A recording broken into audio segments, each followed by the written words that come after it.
Hey folks, it's Shane from Performance EV. Welcome to the channel. Today we're going to be dropping the engine on our Porsche 911.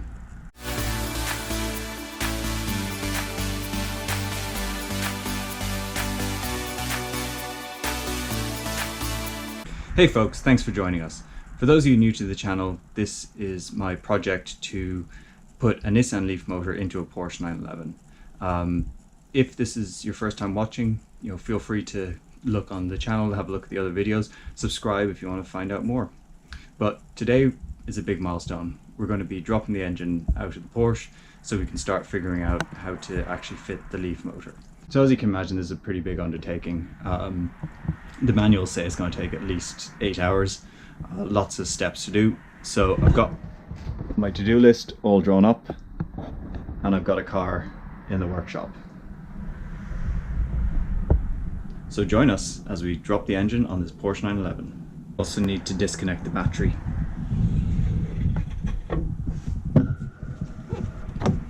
First job we're actually going to undertake, though it's not essential for this actual job, I'm going to do it because this strut isn't really strong enough to consistently hold the top up, is I'm actually going to remove the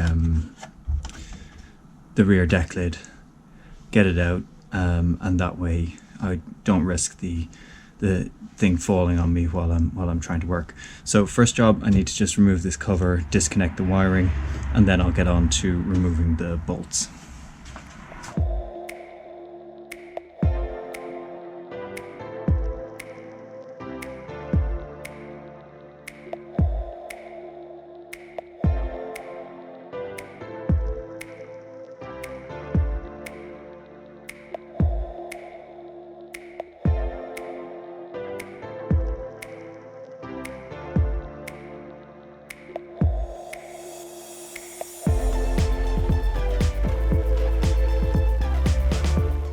To make it easier to get out the harness, we're going to remove the airbox, which is something that needs to be taken out anyway as part of the engine removal. So we'll just do that step now.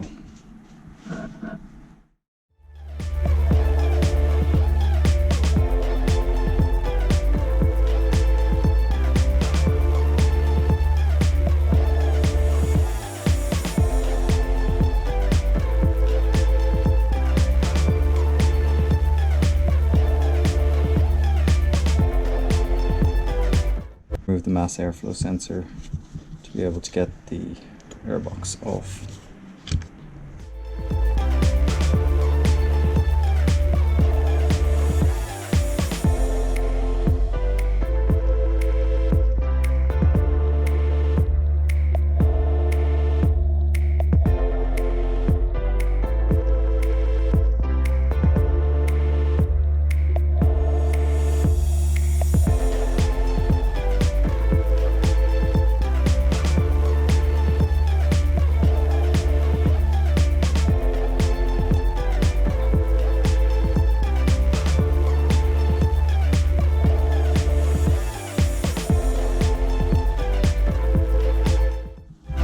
There we go.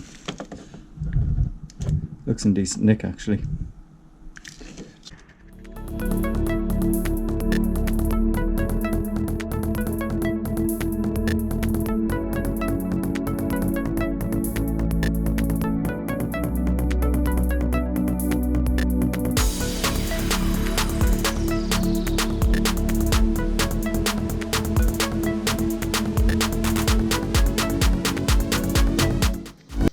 Those removed, we can now continue to work on the deck lid.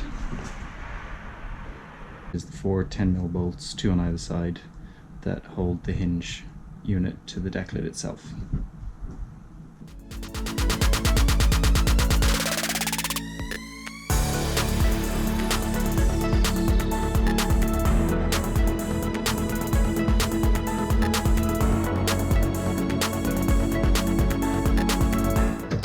Gives us a pretty good opportunity to look at the job ahead. So this is what we're trying to get out of the car. One flat 6 3.4 litre naturally aspirated petrol engine. We also have an opportunity to tick off the first item on the list.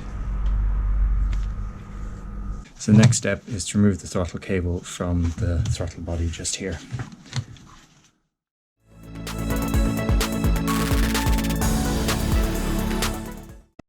Next step is to remove the fuel tank vapor hose.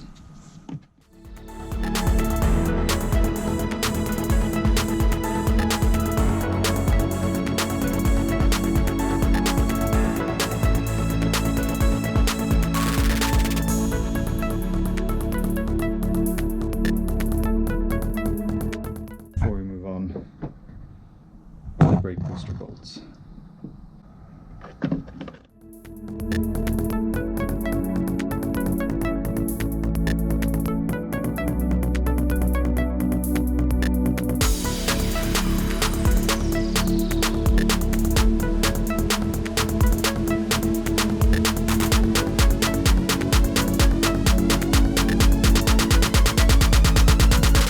Next job is to remove the serpentine belts.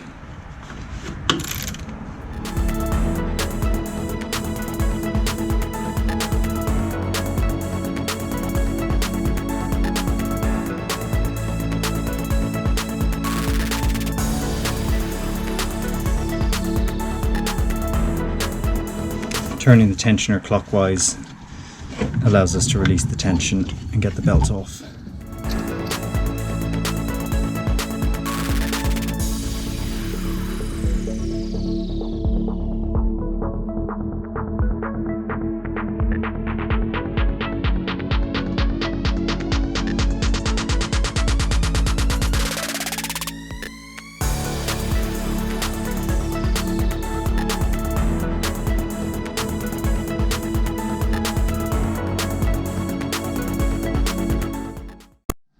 Now I've got another electrical connection to do, the oxygen sensors.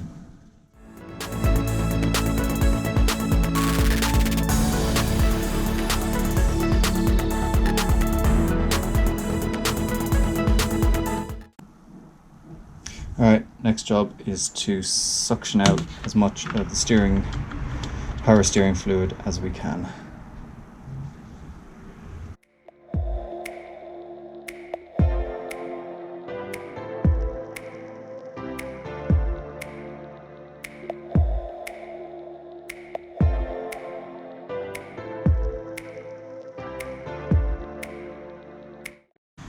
Alright, now we need to remove the AC compressor.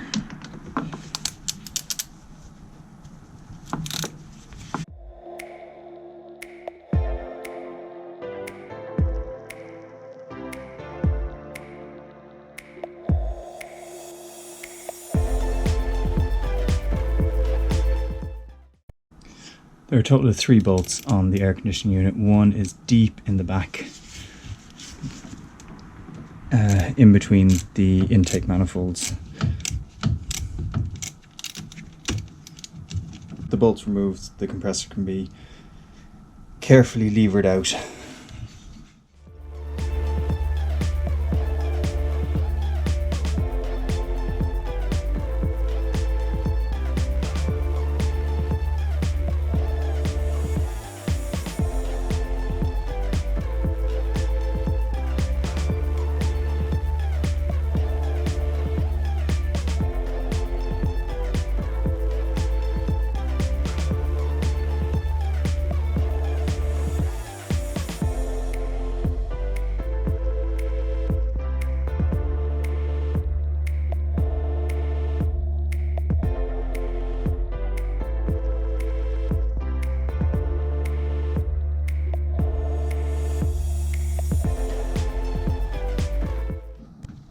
While we're in this part of the engine bay, we're going to disconnect the 2 engine wiring harnesses.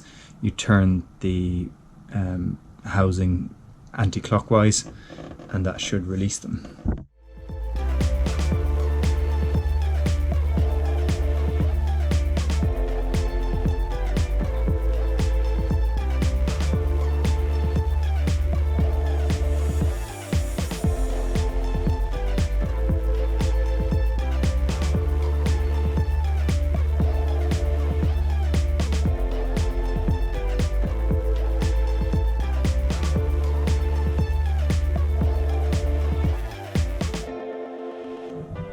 So the next job is to undo the fuel supply and return lines.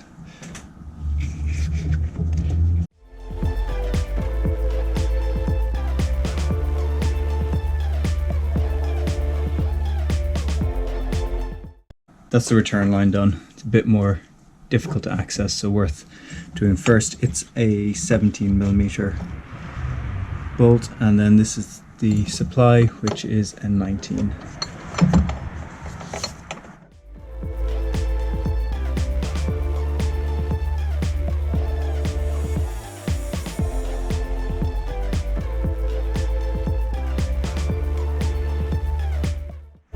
The coolant hose with the clip moved out of the way, we'll just pull it off the pipe.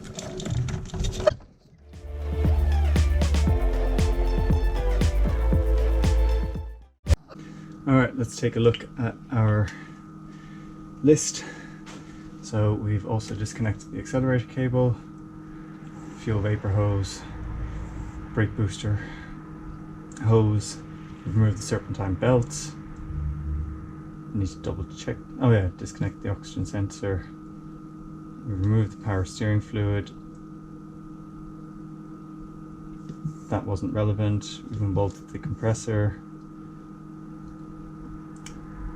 Disconnected the loom connectors.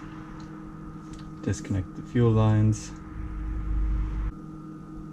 Disconnect the upper coolant hose. Alright, I think we're doing pretty good. With the power steering removed, we can now disconnect the power steering reservoir.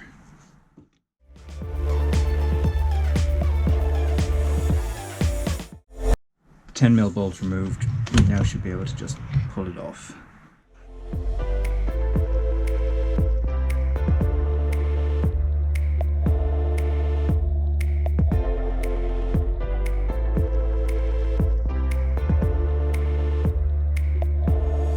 Last job to do in the engine compartment is to disconnect the two power steering hoses. I'm actually going to leave them in for the moment because they're easier to do once the engine has been dropped slightly before it's fully removed. So that leaves us to move on to some external matters. And we've got to start looking at the bumpers. Is to remove the 4 Phillips head screws on the top side.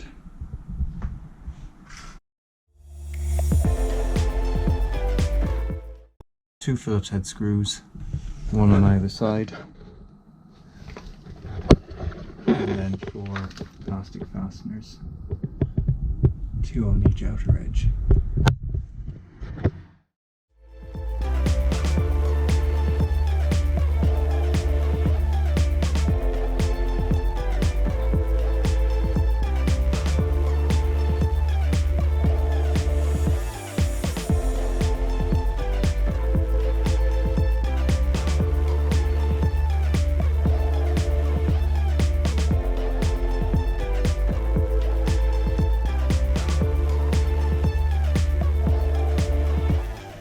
Two other fasteners that need to be undone. Up underneath the wheel arches, 2 Phillips head screws. And now, so with the bumper cover off, we can now access the bumper itself.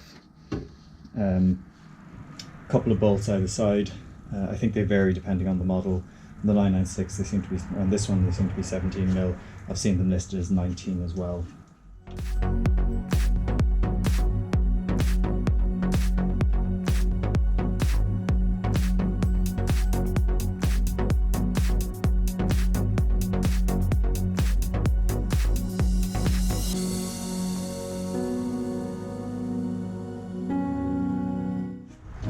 There we go, bumper's out. And it's good to know our car was indeed made in Germany. Alright, now it's time to remove the exhaust heat shields. There are a total of 7 10mm bolts holding these on. It looks like one of them, at least on this car, has sheared off, but we'll get the rest undone and then get this off.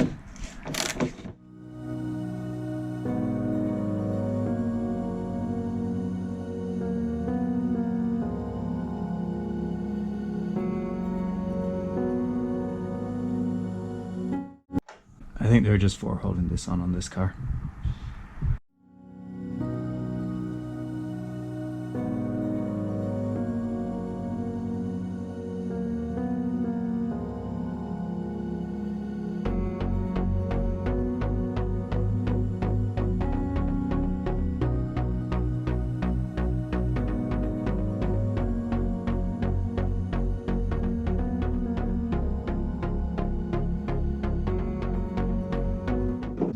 Alright, next up is the aluminium crossmember that goes underneath the transmission.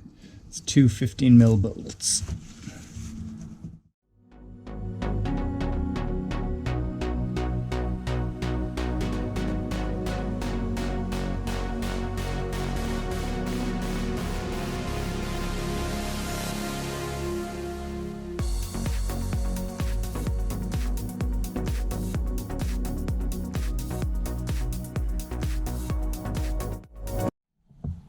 So our drain plug is seized and is getting rounded whenever I try and do anything on it.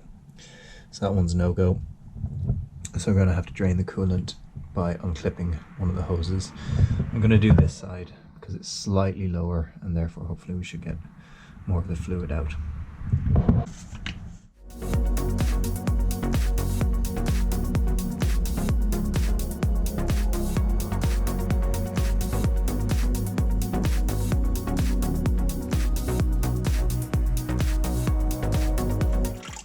If there's any actual coolant in there, it's literally just water and oil. Not too much though. So I think our intermix problem might not be all that worrisome. Now we need to remove the under trays to get at the front transmission mounts and that sort of thing.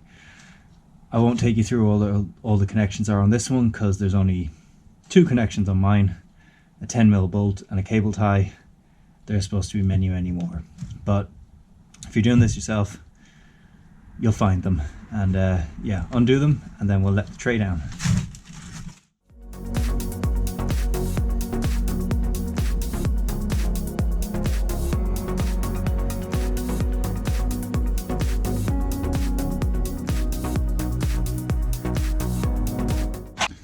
Alright, so now we're removing the rear sway bar. We've got to undo two 13mm bolts that hold it to this cross member here, and then 17mm that holds it to the suspension.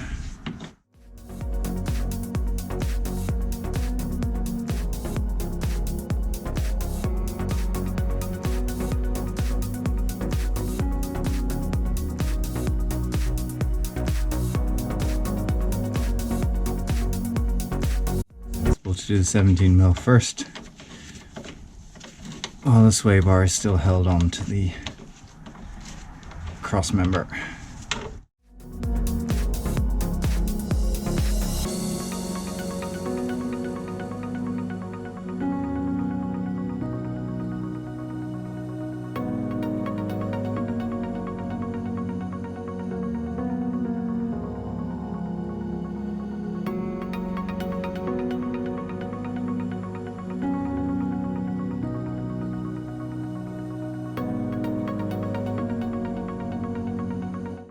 Okay, so these CV joints had some pretty rusted bolts on them. I sprayed them with some WD-40 and now I'm going to try and basically use the car itself as leverage against the bolts to try and undo them. So I've got an 8mm hex key into the bolt and I'm going to turn the axle and then use the leverage against that. So I'm using a breaker bar on the axle. This one's a bit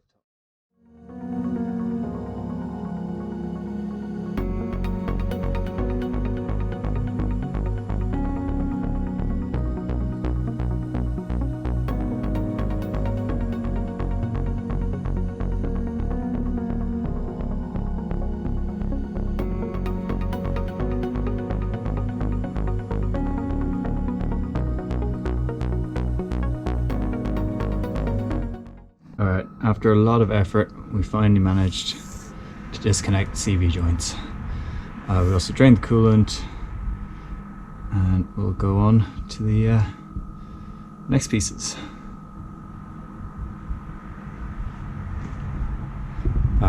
We've also removed the bumper and the transmission under tray.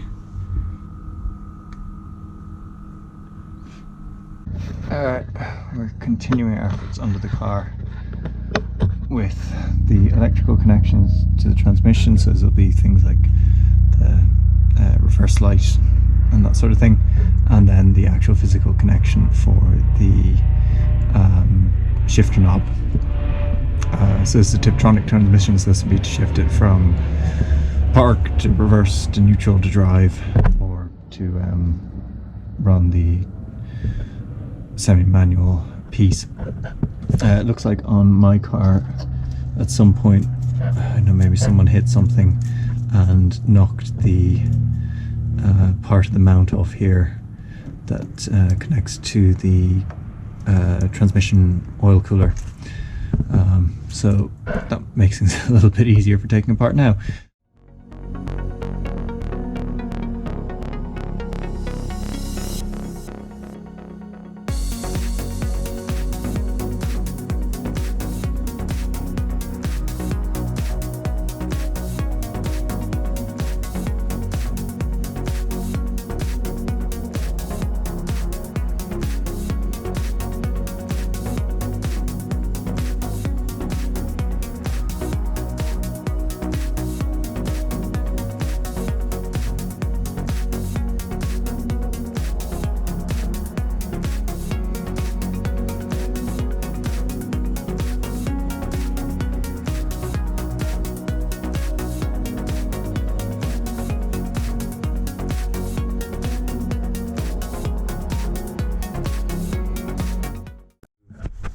The rear diagonal cross member, or one of them, there are two.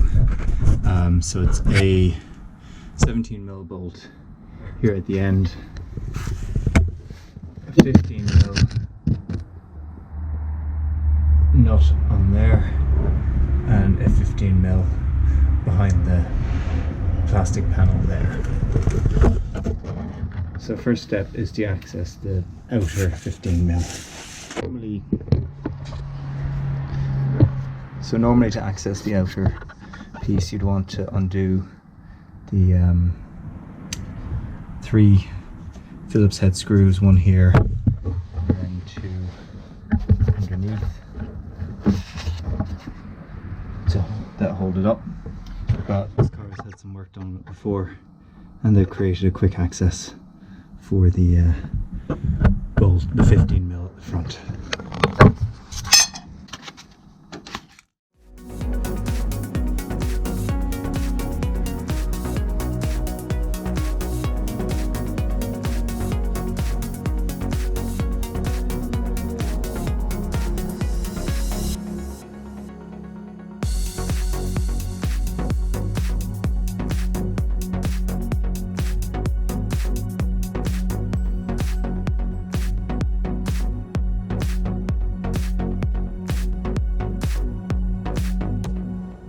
Last bolt removed, we should be able to leverage this off.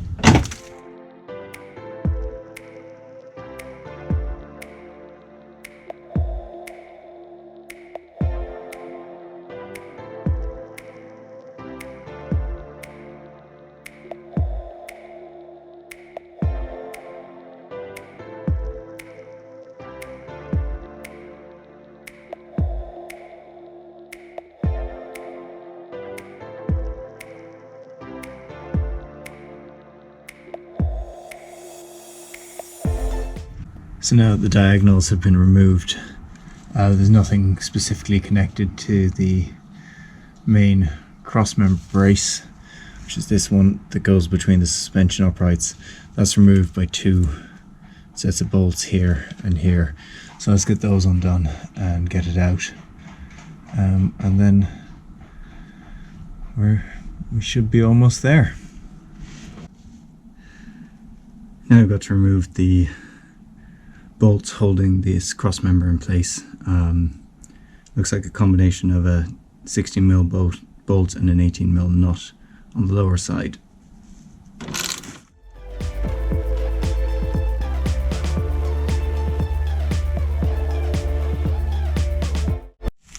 With the same combination up top.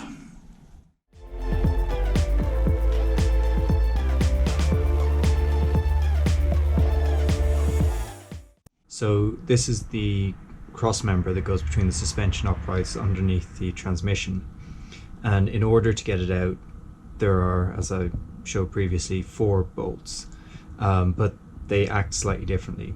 So the lower 2, you have to tap them out the whole way, so undo the nut, knock the bolt out of the hole that it's in. The upper ones actually go into these U-shaped things, so they're really just a compression holding it in, so you only really need to loosen those. You don't even need to take the nut off, which I did, but I put it back on, so it's fine. But basically, as long as you use direct downward force when you're taking this out, it should come out with just the upper 2 loosened once the bottom 2 have been knocked out.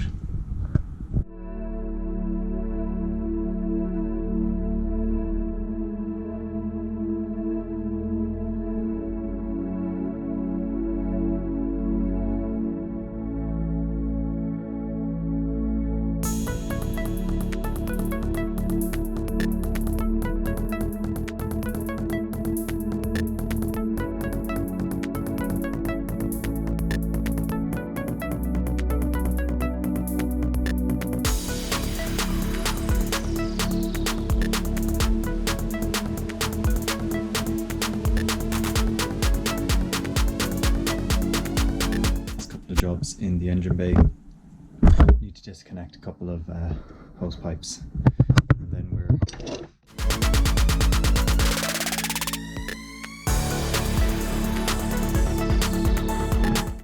Alright, last couple of pipes to do underneath the engine.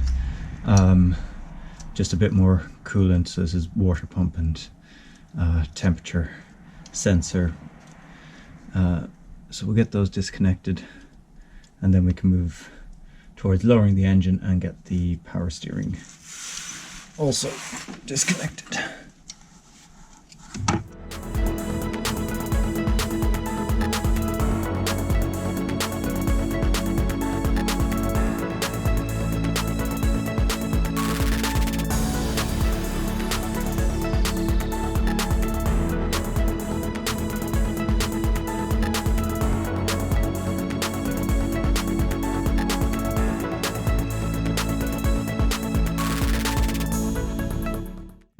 There's some more evidence of our intermix issue. That's pretty grim.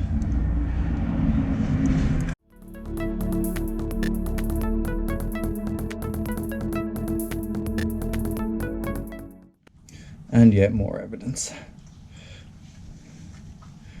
Pretty grim. Here is the bolt that forms part of the engine mount. So I need to undo that nut, not fully, but just enough to let the engine drop slightly, and that will then allow me to undo a few more things in the engine bay. So here we go.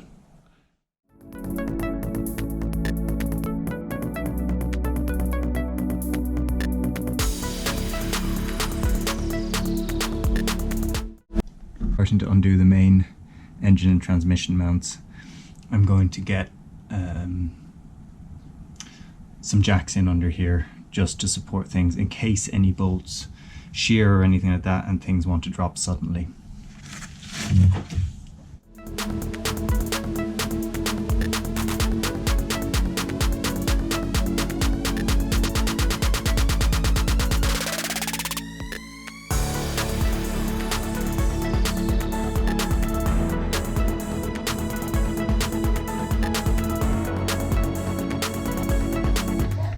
So now we need to remove the transmission mounting bolts.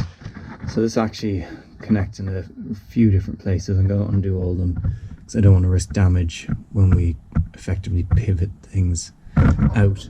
So there are 2 through bolts here at the front of the transmission, then a nut on each side, and then on I guess the extension of the mount there are 4 nuts to either side. So we're just going to do them in order and get this disconnected.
Undo the power steering lines to the right hand side of the engine. I've waited until I've dropped the engine ever so slightly, only by a centimetre or two,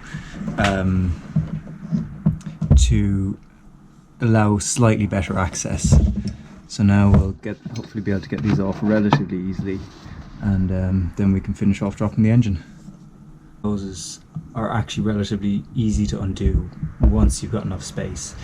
It's really just a question of using 2 spanners to break the seal between them, and then the threads should be relatively free. So it's a 19 mil for this left hand one, and then 2 15 mils for the right hand one here. And then with them unscrewed, they're now disconnected.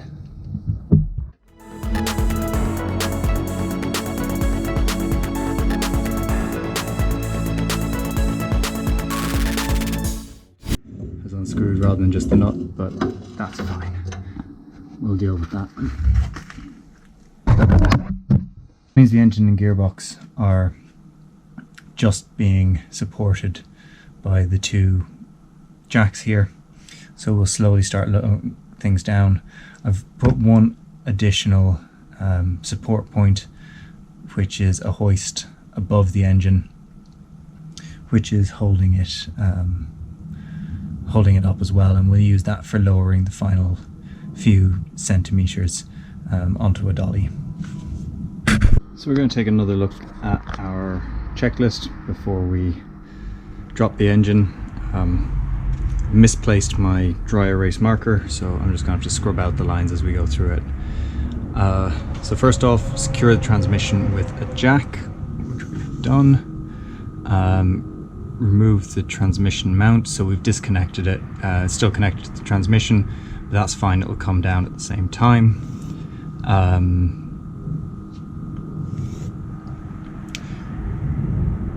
Remove the engine ground strap, need to double check that.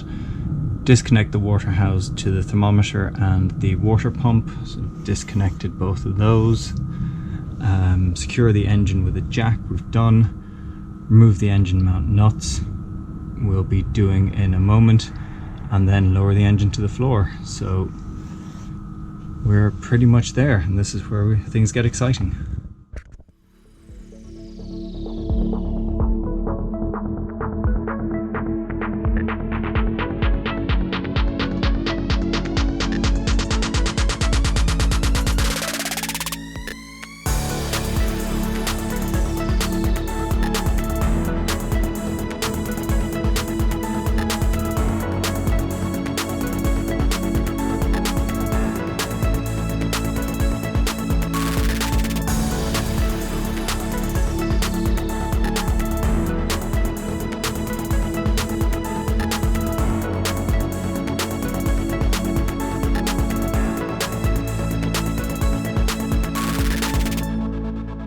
There we have it. The engine is down.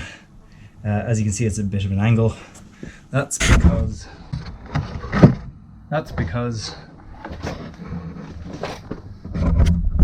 I managed to miss the earth strap. Even though it was on my list, I just forgot to undo it.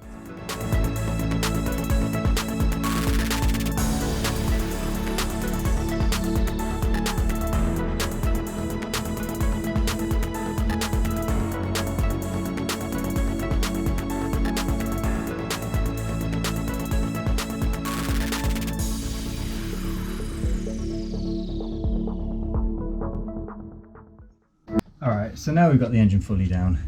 It's sitting on a dolly, so I can wheel it about the place. And as you can see, because of that, it is a little bit higher than the height we have the car. So we're going to have to jack the car up a little bit further before we can move the engine out. But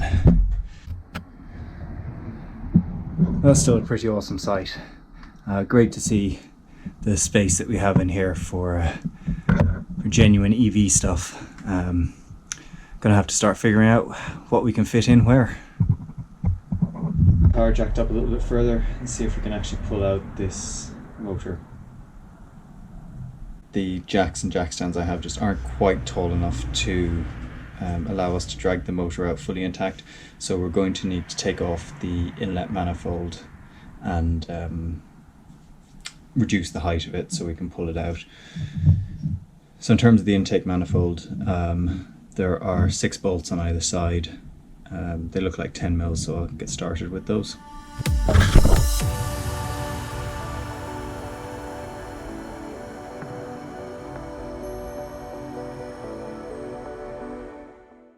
With this car, that stud's loose.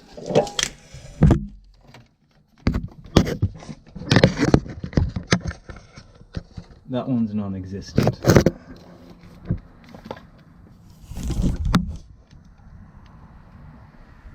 That one I don't even know. So we'll see what we can do here. So I managed to get all the remaining bolts undone, or at least disconnected. It looks like we've got 2 sheared bolts, one on each side. The rest came out okay. Not the end of the world. With time and patience you can get a sheared bolt out of a head, but I don't know, I think there might have been some ham-fisted efforts on this this engine previously, so we'll take a look at some point in the future, but for now we just want to get it out. The intake manifold out of the way. There's another couple of connections we just need to make sure are disconnected, that they're not going to snag on or foul on the manifold when we try and remove it. First one is this connection here, so we've got a metal clip for the electrical connection, and then a hose clip for the pipe.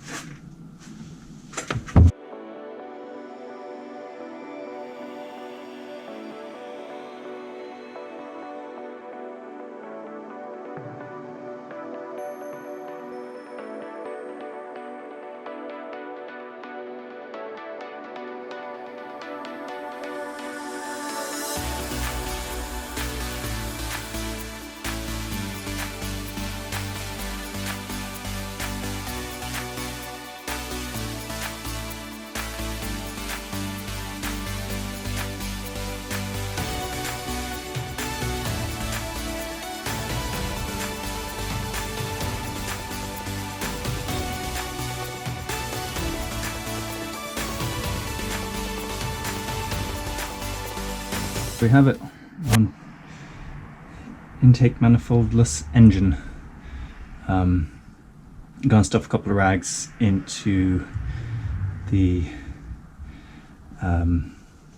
pipes just to stop anything from going in, and actually interestingly the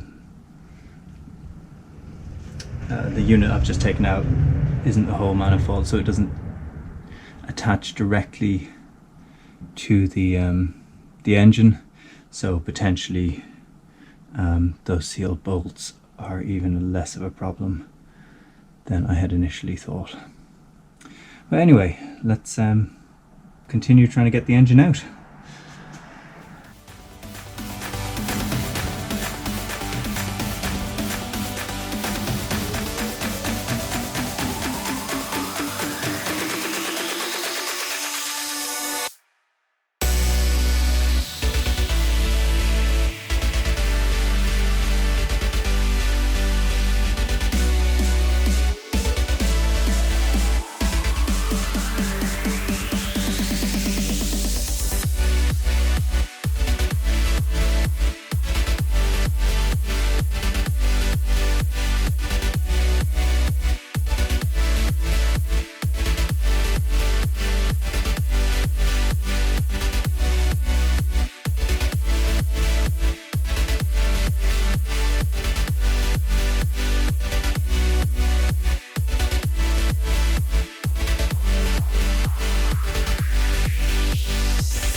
Wow, well that was a mammoth effort.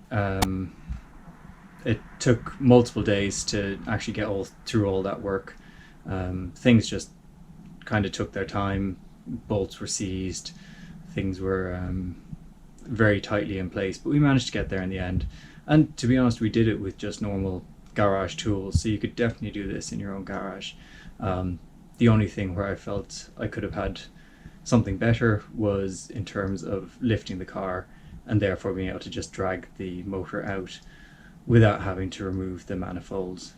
But to be honest, that wasn't too hard a job anyway. So there we have it. We've created the space now for the Nissan Leaf motor, and we can start looking at how we actually go and fit that into the engine bay. So if you've enjoyed that, which I hope you have, please consider subscribing if you haven't already. Like the video, leave some comments if you want to say anything or you want to ask any questions. But till then, thanks and see you next time.